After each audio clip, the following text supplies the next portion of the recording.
warmest greetings to everyone present in today's webinar. It is wonderful to see the fellows, be it the present ones or the alumni, brought together once again for an informative webinar aimed at inculcating a better understanding of social work through the projects of some of the previous alumni. My name is Kushi. You can very much call me K, and I'm a second-year political science student at the University of Delhi, India, and I'm currently serving not only as a fellow, but also as a campus director. I am honored to be hosting today's webinar. While we await the other fellows to join, I encourage the attendees to take this opportunity to introduce yourselves, your universities, and countries in the chat box below. Let us all see the beautiful MCN family once again gathered for the event. Hello, Osubi. Hello, Pia from India. Hello, Sharon from Chandigarh, India again. From India, wonderful. Lagos, Pakistan. Mumbai, India. Wonderful. It's wonderful to see how many of us have gathered here. And it really goes on to show how we are really a global family. Kenya as well. Hello, Uganda. I love the multicultural ambience that the fellowship has. In any case, I would like to remind the fellows to kindly keep their mics muted while the webinar is going on. At the end of the session, all of you will be given a chance to ask questions, to inquire, to pose your queries to the panel. All right? Today, we have with us some speakers with whom we relate on a personal level, who have once been in our positions and have led wonderful, successful projects. Let us welcome our special alumni panel. Joining us are Aya, Mitzi, Kendi, Sanjay, and Lara, who have all been Millennium Fellows since the fellowship commenced in 2018. Before I proceed further, I would love to invite them to say hi so that we may be able to see them on the screen. Hi guys, I guess I'll get started quickly. So my name is Lara, I'm French, but I studied international relations in London, and that's where I led my project last year actually, so very new. It's called Impact Initiative, and the project advances the UN Sustainable Development Goal 10, so reducing inequalities by providing refugees with support from UCL students to learn English and apply to university. It's a pleasure to be here, and it's so nice to see you all. Hi, my name is Mitzi Gonzalez. I am from Tijuana, Baja California, proudly, but studying in Monterrey, Nuevo León, Mexico. And well, I had the opportunity of getting into the class of 2018 and of the Millennium Fellowship.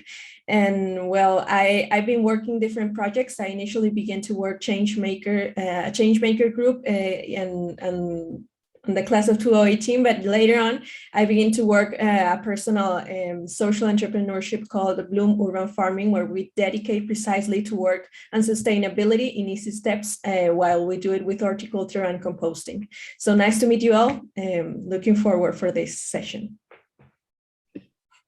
Hey everyone, my name is Sanjay Sudarshan. I am a Millennium Fellow, part of the class of 2020. I study at Ashoka University in Delhi, but I'm currently doing a semester abroad at Sciences Po Paris. I'm majoring in political science with a minor in international relations. So my project is Tutor, and we work on promoting sustainable quality education towards a global citizenship, where we offer public speaking, debating, and model UN workshops and social impact sessions for school students, and we're also doing that, starting to do it for university students as well. And I'm super excited to be a part of the panel today, and I'm looking forward to a great conversation. Hi everyone, my name is Kendi Juma and I live in Kenya. I'm a fourth-year student at the University of Nairobi, and I was also privileged to be in Millennium Fellowship class of 2020. My project name was Height and Depth, and at the moment I'm also working with Shamiri Institute, which is a mental health research organization in Kenya. Thank you. Hi everyone, so this is Aya Youssef. I'm a fourth-year architecture student at the American University of Beirut. in Lebanon. So I'm a previous co-founder of Tarid, which is an online educational platform that helps students specifically in the SDG number 4. And I'm a previous Millennium Fellow in 2019, where we worked on web for change programs in order to support students with the important technical tools in order to develop their ideas and innovative solutions. Nice to meet you all. Thank you so much. I think that is all our panel, our wonderful panel, who radiates so much positivity. And I'm sure that we're going to be having a wonderful session that is going to be very relatable and informative.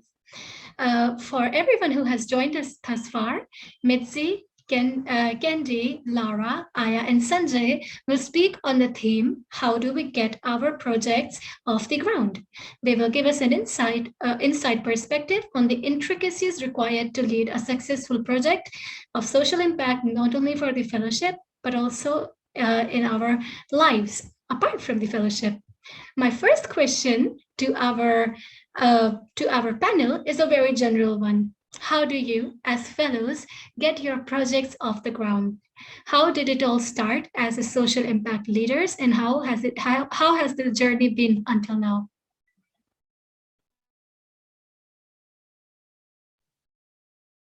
Yeah, so I can go first, and then the other members can go ahead. So for my project, Tutor, I think it really started off by identifying a gap. Like you see something, you see a social demographic group, or you see a specific cause that you can contribute towards fulfilling, and you start off that.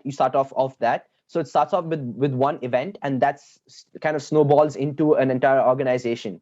And the idea of a social startup or a social impact organization really took shape only closer to the Millennium Fellowship, or while in the Millennium Fellowship itself. Because when we're trying to understand what a social impact organization is, it doesn't necessarily have to be like an NGO. It can also be like an organization that has its own social impact and social footprint. So I think understanding the terms that we learn throughout our fellowship and just before and after as well truly helped shape what Tutor means and what Tutor stands for. So how I started off Tutor, just really shortly, was in school, when I found out that there were so many students who, with a little bit of help through public speaking, were able to tap into a huge potential of resources within themselves, and were able to talk or communicate to a large audience that they hadn't access to. So I think just being able to be there for them really really was the inspiration behind getting my project off the ground. And to add on that, I think for me, there was a part of, thinking about the project, what I was going to do. And then there's a scary part of like the first step that you do. And honestly, it took me quite a long time. I was very scared to get started. I wanted everything to be lined up, everything to be perfect, and just go for it. Just take that first step that is you can't go back afterwards, identify what it is, and then do it, and then everything will fall into place. I think you need to be really comfortable with having a growth mindset. So accepting that you're going to learn as things go, you're going to make mistakes, and it's okay. Just take a deep breath and go for it. Yeah, and to add to what my fellows were saying, so as Sanjay said that an organization can help itself, well, I may say that one individual can help as well and have an impact. It's not necessarily to have a group of people. It can start on your own as a personal initiative, as it started with me. Like a lot of resources and opportunities were lacking in my school, and that's how I figured out that it is a problem that we should tackle. Even one individual, and then I partnered with my 2 other partners to have a system or organization where we can help and boost our outreach to reach more people. So it doesn't stand that I need like a team, or you can individually help and reach out to way more people. Yeah, I totally agree with everyone. Actually, I don't have anything to add. Just it is really important to do it, because I think the world is full of ideas, and when we do not do something, we are just waiting for what. Yeah, so it's really important to take action, and eventually you get the opportunity to make things better through the process, because social impact is a process. And you need to learn the problem, and you will learn more of the problem while you are involved in it. So yeah, it's really important to take action and be ready to learn. Totally. I think Candy. I believe Candy would like to add upon that. Please go on ahead. Okay, thank you. So I think also for me, just like my fellow panel members have mentioned, mostly it was about just silencing the fear and just starting, because like if you think too much about if you think too much about how much work it is or how much you have ahead of you, you may never start. So just asking yourself, what do I have now and how can I use it to start? Then taking mistakes as an opportunity to just learn new things, then you'll realize how much faster it is when you just start. Yeah. Those are wonderful responses. I feel that those are the reasons why so many fellows are able to relate to you, because we all find that there is a need to make a change, and that is the motivating force behind all our actions. My second question would be related to the first one. So after years of wanting to make a difference as social impact leaders and now alumni of the Millennium Fellowship, what is the one thing that inspires you to keep doing it despite the adversities, despite the challenges? If I may start, I would say the wider impact.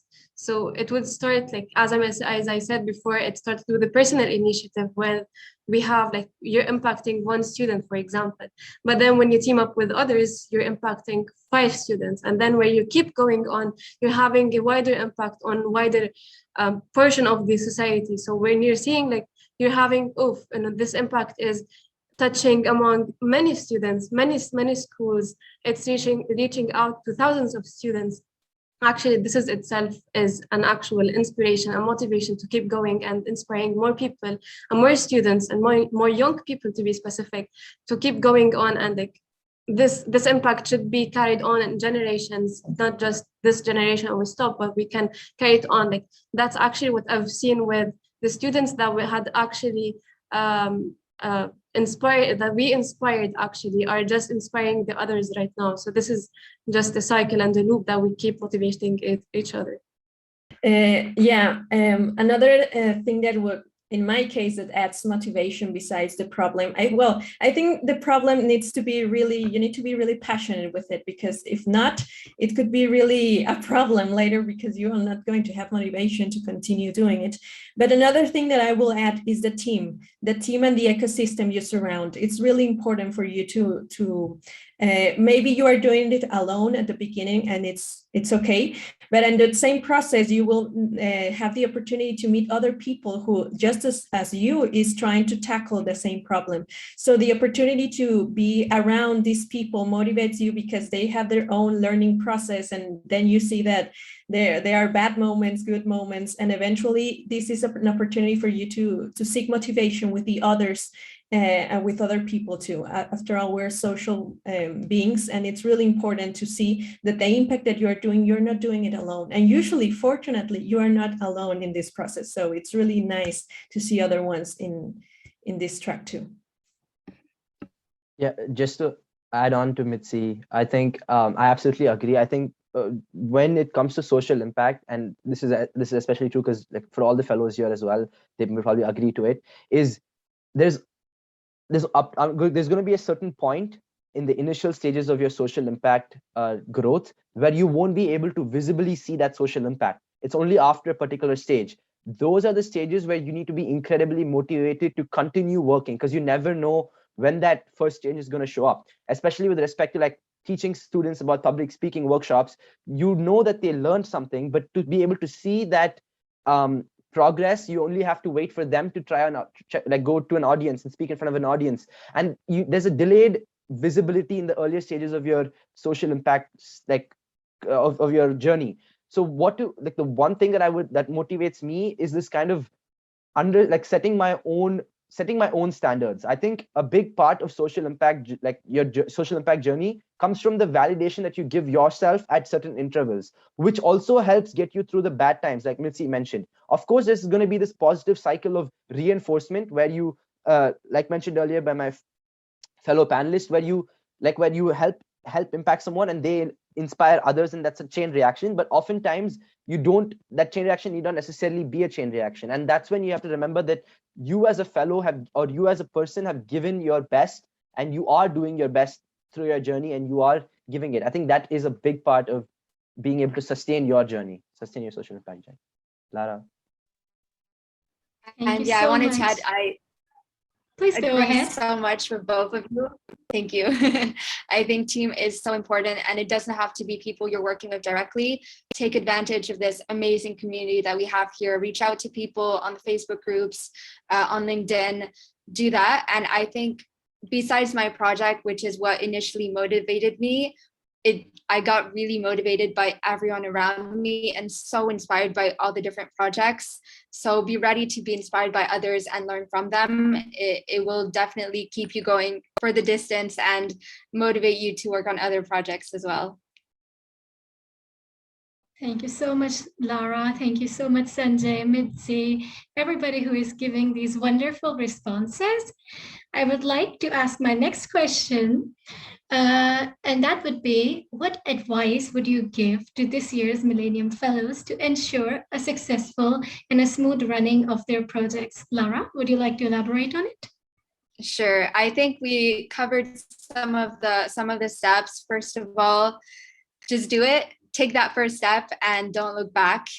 Second, surround yourself with amazing people, take advantage of the community, and make sure that you're not alone, and that because it can be sometimes a bit lonely. So reach out as much as you can. Don't be afraid of making mistakes. It's okay. We've all made some mistakes, and you really learn to refine your project. And then I think the last one is really go all in. It can be it can be scary. It's a huge process. These are huge problems that we're tackling, but celebrate the small successes and think about the long-term vision that you have. Thank you so much. Kendi, would you like to speak upon this as well? Yeah, maybe just to add on what Lara has said, I'd just love to tell the current fellows to just enjoy the process. So that means just recognize that it's a process and just like a journey. Sometimes things might get hard, but just being present and enjoying the process really helps, so that even when you come to the end of the project, you really feel like you've been there throughout. You've been there throughout, through the different seasons, maybe during the tough times or even at times when things were smooth. Yeah, and also just finding a team that will really support you throughout. Yeah. And if that's I wonderful. Yes, so I would say in 3 bullet points to make it short, keep going if you face any obstacle. Personally, I left the company that I was working on, but that didn't stop me from giving back to the community around me and even international community. I would say self-learning is the key to enjoy the process as well. If you have a bit of obstacles that you're not able to overcome them, you can learn how to overcome these obstacles on your own. It's not a problem. And I would say grasp the opportunities that you can get, every single opportunity. If you have the time, if you feel you're not going to be overwhelmed, just take the opportunity and go for it. Yeah, just one last point to add to that, I agree with everything. One last point would be, which is a little bit more on the the larger frame of organizational framework, is don't peg yourself to other journeys. Remember, it's your journey. So even if an initiative, social impact journey started a year ago and has more impact than what your organization is, that doesn't mean anything about your impact. It's still, your impact is your impact. I think just that one last thing to kind of keep you motivated and to ensure a smooth functioning of your organization. Just quickly, I have to leave because I have class, but guys, it was amazing to meet you all. I'm going to drop my LinkedIn if you have any more questions or just want to share your story with me, I'd love to hear about it, to be inspired by all of you. So don't hesitate to follow and connect. Thank you. Thank you so much for joining, Lara. I think you really helped us understand the intricacies of being a fellow. And thank you so much. Best of luck for your class. Thank you. Hope to connect Bye. soon. All right. And I would also like to ask Mitzi, what do you think is going to be your personal advice for the Millennium Fellows of this year to ensure a smooth functioning of their projects? Well, I agree with everything they have just said, actually. But most importantly, I will stay with that Sanjay said about the journey. Every journey is different, and it's really important to take that seriously, because sometimes you want to, I don't know, create impact on the next day or the next 2 weeks, and things don't go that way. And that could be a thing that pushes you and makes you feel like you are not doing anything. And the thing is that this process takes time. Solving problems takes time. And the important thing is that you need to know that you are also transforming yourself while you are doing this type of impact. So you are not going to be the same person that began with the one that it's during the same project. So I guess that the important thing of change is to transform ourselves and have the opportunity to connect with others, because the objective at the end is to try to solve these problems. I don't know how to say it, so I get a little bit nervous. So the thing is that, yeah, really important to take on account that the journey matters, and it's individual for each and every one of us. Yeah, so take the step. You need to go to action. That's really important. Thank you so much. I think that was a lovely response by everyone. It was really, I think it was very motivational as well. So thank you for that very frank one-on-one advice. My last question from my part is going to be that as Millennium Fellows, you might be aware about the ups and the downs of working on a project, how frustrating it can be, and also how rewarding it can be. Can you tell us how we can combat the monotony, the negative emotions, if our social impact projects are not unfolding as we wanted them to?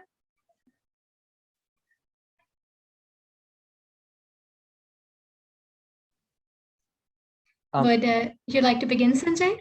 Yeah, so with respect to negativity, I think I've also spoken about this like throughout the session as well. I think it's, yes, like it's something that you have to talk about. Of course, fellows, like everyone would want to focus only on the positive things, and it's absolutely okay with that. But there are some things about starting a social impact organization that needs to be addressed more openly for us to be able to navigate life and that's why we're here. So in terms of the negativity, you're going to get negativity from different kinds, of different forms, either be it in people who don't understand your idea, and that their kind of lack of support comes from that. They probably mean well, but they just don't understand the idea, or from the fact that they do like, or from the fact that people that the people that you're trying to pitch your idea to, like the larger people, like you want to communicate your idea to, don't really support it. They don't really back it because they don't think there's something here, but you know that there's something there. I think that's what you have to go back to. You should go back to what you see, because what you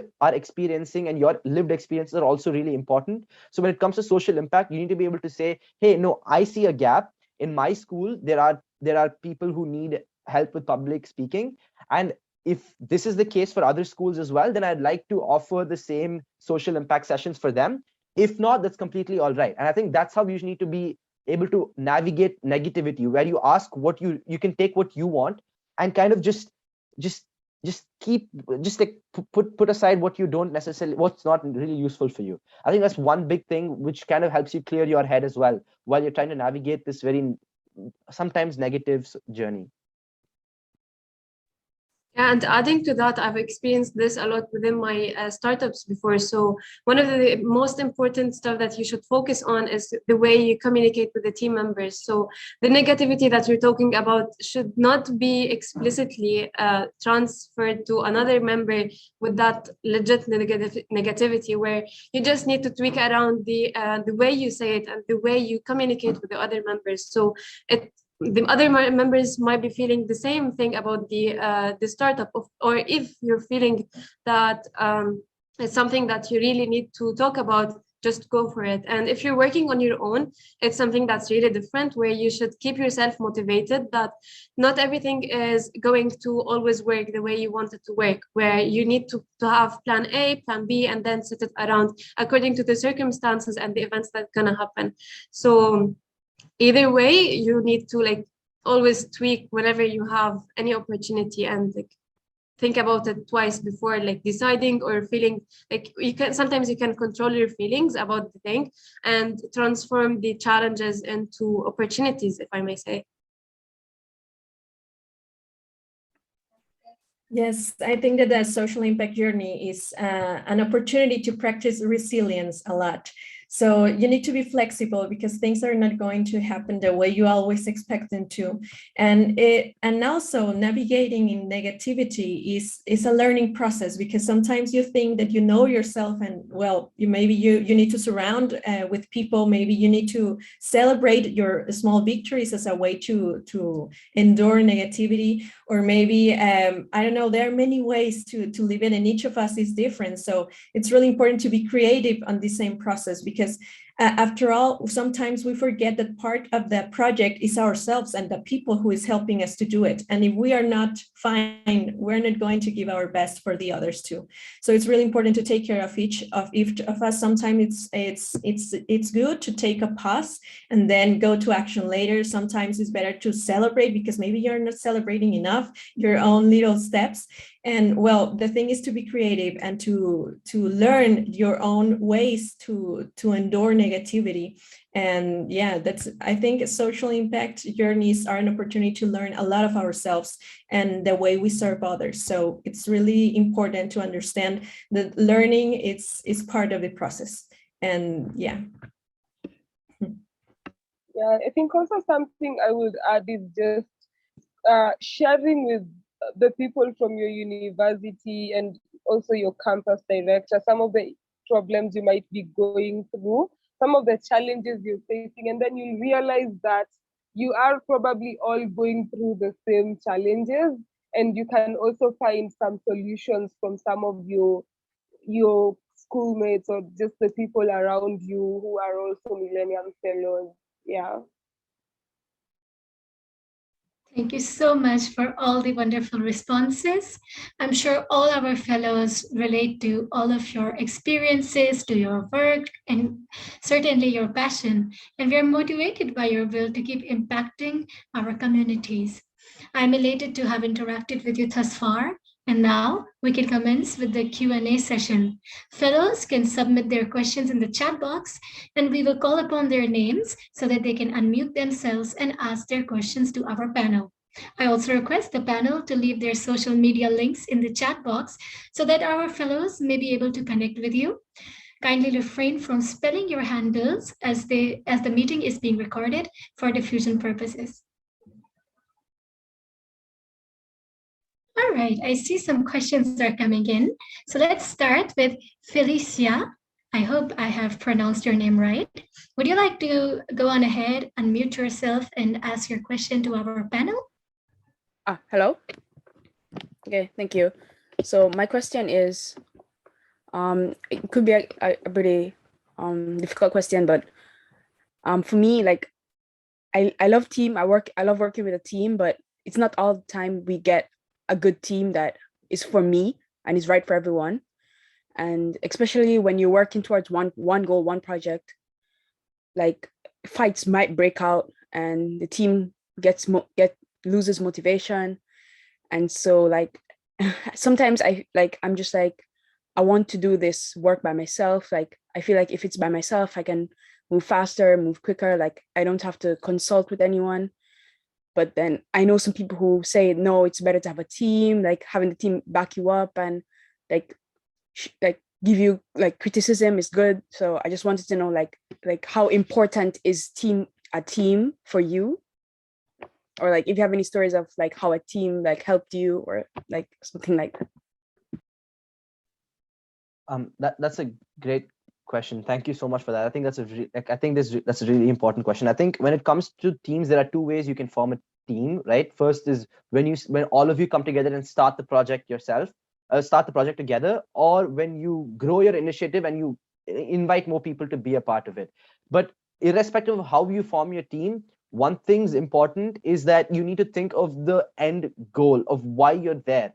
Of course, in a group, you can never not have communication problems, or you can never not have conflicts between the members of that project. But what's more important is and I think the Millennium Fellowship is an amazing platform to learn this as well. Conflict resolution with your own cohort, like even in the journey of the next four months, you're going to have to interact with people from your cohort in training sessions or in webinars or in conversations. And even by chance, even if you have a conflict, there are many ways to resolve it. And that's just one example of how you can handle team conflict, like how you can resolve conflicts within teams. When it comes to just one thing is when it comes to conflicts within a team, you need to accept the fact that it's natural. It happens to everyone, and then you need to focus on the fact that you're all here for a social cause. You're all here to do something, and you have to keep yourself reminding that. Of course, it's hard work, and of course, with busy schedules, as students as well, we're not just full-time social impact leaders. We're also students, and we have other things going on. And sometimes, amongst all of this, you might forget what that cause is, and it's okay. But you need to get back to it. You need to keep reminding yourself of that to be able to stay in sync as a team. And it's like, of course, it's very like there's a reason why teams work. Of course, there are cons to it where you need to the communication is something that you need to try, and it pushes you out of your comfort barrier. But the pros outweigh what the cons are. You have a huge abundance of human resources that you can network with, connect with, bond with to grow your social impact organization. Yep. If any other panel member wants to add. Yeah, you've almost covered all the points that I wanted to mention, and something like adding to that, what we can do concerning the team, that you should always think that it's just an experience for you in order to overcome whatever obstacle you have in the future. So you got to deal with the team with different backgrounds, different mentalities, different mindsets, which is something that's always positive for yourself, because you got different people to deal with, and this is one of the samples that you can deal and overcome the obstacles. And as I said before, it's all about the communication. So if you have any problem or you feel like they're not working well, they're not motivated enough, you can just speak out and talk to them about it. So it's something that you can always do whenever you have the opportunity. So it's all about the way of communication with the team. Thank you so much for your brilliant replies. I hope that answered your question, Felicia. Okay, moving on, we have a question from Fazila. Fazila, please go on ahead and introduce yourself, your university. If you want to ask a specific question to a panelist, please go on ahead and take their name. Thank you. Hello everyone, my name is Fazila Nawaz. I'm studying in Fatma Women University. I'm doing my LLB, and first of all, I really want to thank everyone in the panel. It was amazing and it was inspiring. I want to ask this question, that especially when we are doing a project, we are also a student, and students are like robbers, especially in Pakistan. We don't have that much financial support, and if you want financial support for your project, so how you can get that from? Can you please tell me the ways or any platform where we can get the financial support for this, in order to complete your project? Because you need to engage a lot of people for that. You need financial support for traveling and for for different purposes. So I really want to know if the panel have any idea regarding this. Well, I think to raise funds, it's really difficult, but you can begin with your own network. Sometimes between family and friends is the best way. to begin with by proposing the idea. First, you need to know how much money you need, and that's really important because no one is going to lend you money if they don't know for what it's going to be used for. So it's really important. First, you need to analyze your own project and see what are the requirements that you need, then to have a budget of all the finance things that you are going to be needing. And then you begin to approach on your own network. Sometimes the resources are around you and sometimes you don't know. So first, map your own network, which people could help you or connect you with people that could help you with financial support. And there are also platforms. I don't know if in your country there must be crowdfunding platforms. For example, here in Mexico, there's one that's called Inixar, and Inixar is a platform where you could donate, where people propose their projects. They need to put all their budget and everything, so it could be yeah, you could trust them and all of that, and you could help from there. So maybe there must be a platform on internet of crowdfunding. You need to verify it first, be sure that it's actually a good platform, and yeah. So well, yeah, use your own network, and platforms on the internet of crowdfunding could help you. Just to quickly add on, like Mitzi, like I also like fully recommend crowdsourcing, but there are also additional social impact entrepreneurship challenges, projects, and larger other like there are other opportunities. Like for example, like I'm not able to think of one at the top of my head, but there are projects where they pay social impact entrepreneurs to scale their project over that period of time. And I think it's about that research as well. Of course, getting funding at the earlier stages of any social impact startup is going to be hard. And I think you just have to keep trying, because the moment you find that one challenge or that one project, then it's going to go uphill from there. So I think apart from crowdsourcing, like what Mitzi said, it's also like challenges, like social impact challenges that offer a sort of prize money or a stipend along your way. Yeah, and to add to that, sorry, oh, sorry, you can just go ahead. Yeah, just like I'm gonna make it short, because you have like a lot of accelerators or like incubators program where you can join, and at the end of the program you can pitch in front of investors, where you can have the opportunity, if the investor is really interested in your idea or startup, they can invest in your in your potential and help you grow with your startup. So you can check online for accelerators and programs that can help fund your startup as well. Yeah, thank you. So I think also it might be useful to, if you can, like take online courses or just look for online resources on how to write a grant proposal and how to pitch your idea. I think at this point it may also be important for you, as you also look for sites where you can apply for funding. Thank you so much for such comprehensive responses. I hope that answers your question. Okay, the next question is by Karan Krishnamurthy. Hi, Karan. Can you please go on ahead, introduce yourself to us, your university, your country, and then pose your question. If you're posing the question to a specific panel member, please do quote their name.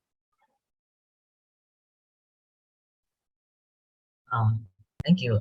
So my name is Karan Krishnamurthy. I'm a second-year student majoring in biotechnology at Amity University, Mumbai, India. And my question is to the panel as a whole. So, like, the main difference between the batch of 2020 and 2021, I believe, is the transition from the offline to the online world. And in this, in this age, attempting to connect with others can be very nerve-wracking and even awkward because of unfamiliarity and lack of physical presence. So how do you propose we can overcome this feeling and truly connect with others? You first, Sanjay. Don't worry.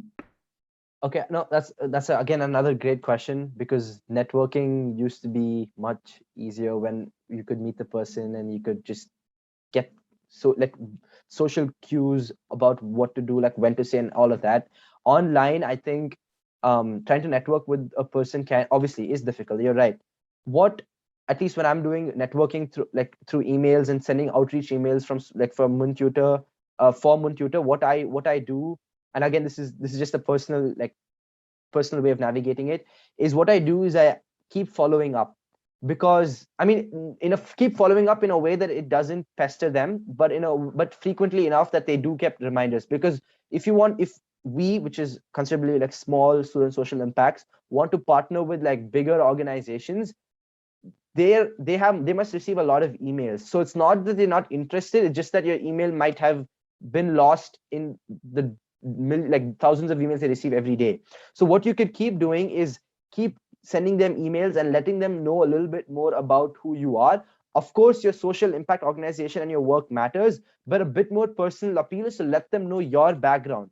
What are you doing with this organization, who you are, and that usually helps, because then they know that it's not just a spam email, it's not just another outreach email, but a more personalized email. And what helps is if you're reaching out to an organization for X, Y, and Z reasons, mention that in the email. And I remember Sam did this in our webinar last in a networking session when we were fellows, is that oftentimes networking, yes, you think when you're partnering up with a big network, you have nothing to offer, but in reality, you do. So when you're writing that email, you can be like, hey, organization, I like your social services. I like the fact that you have outreach to high school students. And here's what I have to offer. I have these services that you can, an additional service that you can offer to your high school audience. So it's essentially a trade that you're making there. And that's what people are interested in. No matter how big or small the corporation, like the organization that you're partnering up with is, you still need to be able to say, yes, there is something that I'm interested in what you have to offer, and here's what I have to offer. If you're interested in this, then let's network and let's partner. That usually should be like the focus of your email, and a little bit more about your personal story as well. But Mitzi, go ahead. No, yeah, I totally agree. I will just add that it's really important to consider that, especially you have things to offer too, and sometimes we just want to ask for things, and it's really important to understand that it's a trading process. Also, you need to begin to try. Sometimes nerves never go, I can assure you that, because it's part of the same process, but you just need to try. Sometimes you send the email and you don't receive any information. I like to have at the end a call to action. If I want to see them, or I want a meeting with them, a Zoom meeting or something, I need to make them easy to just almost reply yes, and that's enough for me to go to the next step. So it's really important to be sure to have a call to action in the end, and consider that you have things to offer and you have things that you want from this relationship. So just take that keep that in mind. Yeah, that's really important. Have a call to action in the end. Thank you so much. I think we can move on to the next question. Shan asked about financial aid, and I think that has been answered by the panel already. So I'll ask Michelle to please unmute herself and to please ask her question, and of course to introduce herself, and if she has questions to a specific member, to kindly cite their name.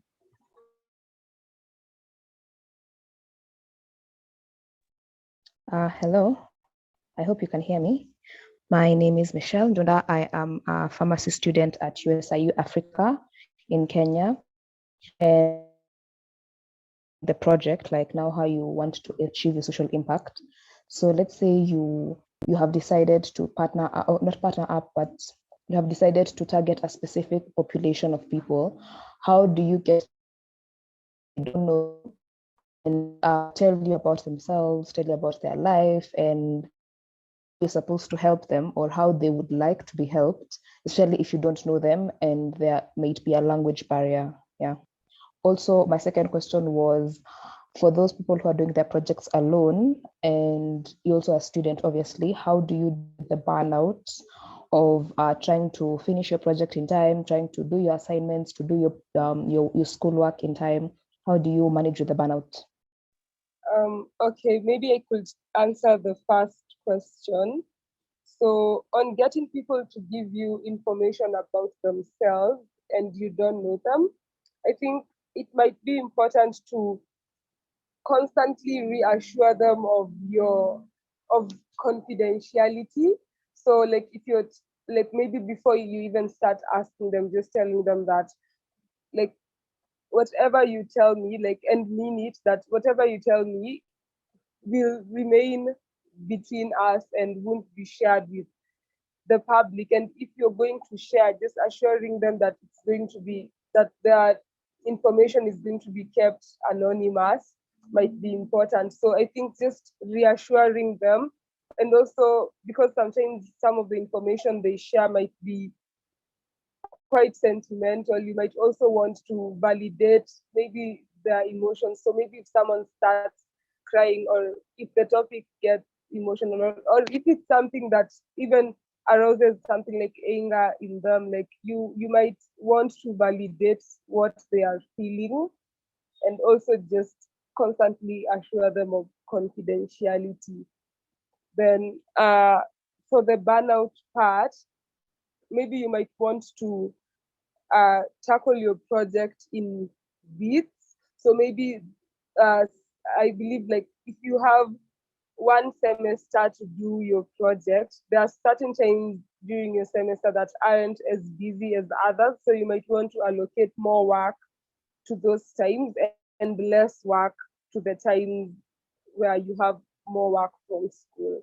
Yeah. I could also just quickly come in here before we go to the next question to answer the second question that you had, which is with respect to time management. I think that's one of the other great things that you learn through the Millennium Fellowship, is obviously not just like social impact work or how to scale your social impact and how to network, but it's also time management when you're managing, being a social impact leader and change maker, and also a student. Of course, some projects are within the time frame of the Millennium Fellowship, so they end after, or there's some sort of like very small continuation of it, but most projects continue after the fellowship as well. And what you then have to remember is you have to keep reminding yourself what you're doing, like why you're doing this, and what got you into this in the first place. Because today, now you're a student and you're managing your social impact organization. Tomorrow, if you continue your social impact organization, you're going to be working and doing this, then you're going to be like, you're going to have always another commitment that might indirectly force you to prioritize that over this. But you need to be able to make that balance, like Kendi mentioned earlier, which is like you need to be able to remind yourself what you're doing. And that is sometimes it's hard. Sometimes you're going to forget. Sometimes like a month, you might not have answered to any emails you might have gotten in your inbox, or vice versa. And that's okay. But I think the important part is to get to it, like just go for it. And you're always going to have some other job or some other student or some other priority that's going to prevent you from doing this. But yeah. Thank you so much. Of course, go ahead, Aya.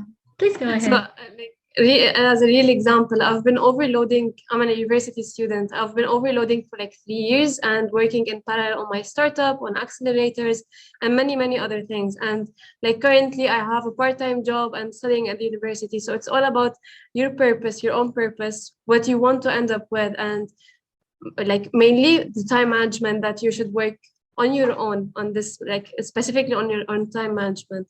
So like it's all goes back to the purpose, that what you want to achieve by the end of the year, by the end of this month. So yeah. Thank you so much for your valuable inputs. I hope that answers your question. We have time to squeeze in one last question. So I'd like to call upon Ashorya to kindly introduce herself and to go on ahead, tell us about her university, and ask the panelists a question. Oh, yes. Can you hear me now? You're audible. Please go ahead. Thank you for giving me this opportunity to speak. It was great to hear the panelists share their experiences. To give a little bit of context, we're working on SDG 4. What we are trying to do is take sessions for children and help them think beyond whatever they're learning currently. Like we're working on building holistic education. That's what we are doing. And oftentimes, this is a question that raises in my mind, right? We conduct a lot of sessions for them. We do take feedback and we do all of that. But sometimes how do we ensure that we're not causing any harm, right? Because that's something that we're never sure of, whether something that we told them in that session has an adverse impact on them. So that was one of my questions. My second question was, Like, how did you guys go about measuring the social impact of your project? Because this is something that we've been finding really hard.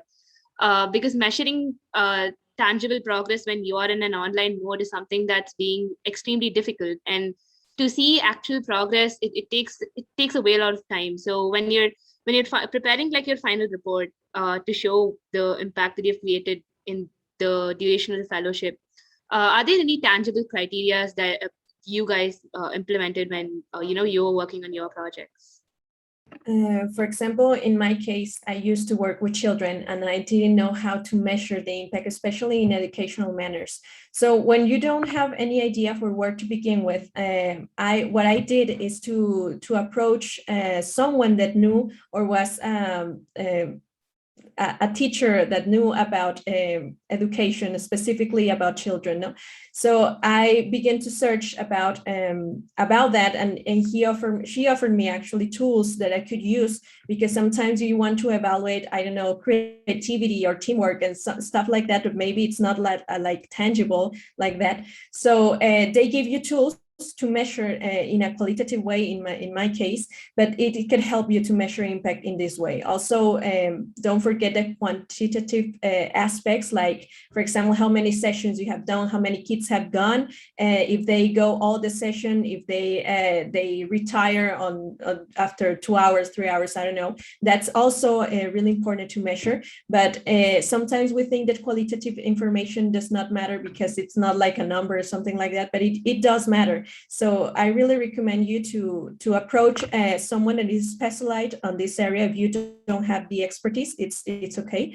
And to do not forget that maybe the kids can begin with I don't know, a Likert scale of their satisfaction in the sessions, 1 to 7, and even they can help you to evaluate these things. It could seem that it's a bit not objective, but at the end, the important thing is how they perceive the sessions, how they feel on these activities. So it's okay to use this as a way to measure your impact. And yeah, that would be all for me.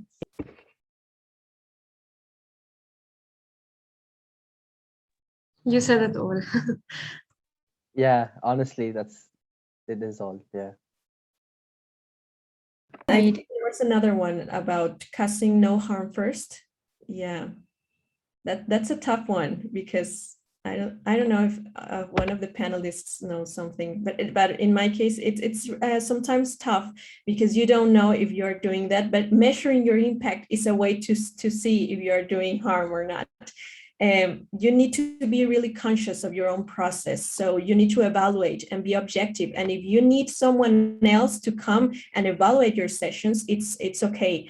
I think it's really important, especially when we're working with other people, that sometimes we say, yeah, you can make all the mistakes you want, but sometimes these mistakes can take other people in the road. So it's really important to measure your impacts, have a third opinion in the same process. And yeah, I don't know what else to say.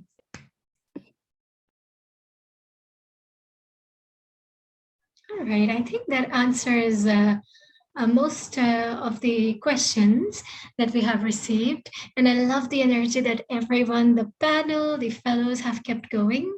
But it is now time to wrap up the event. So if you have any additional questions, please feel free to connect with our panelists. They have left their LinkedIn below.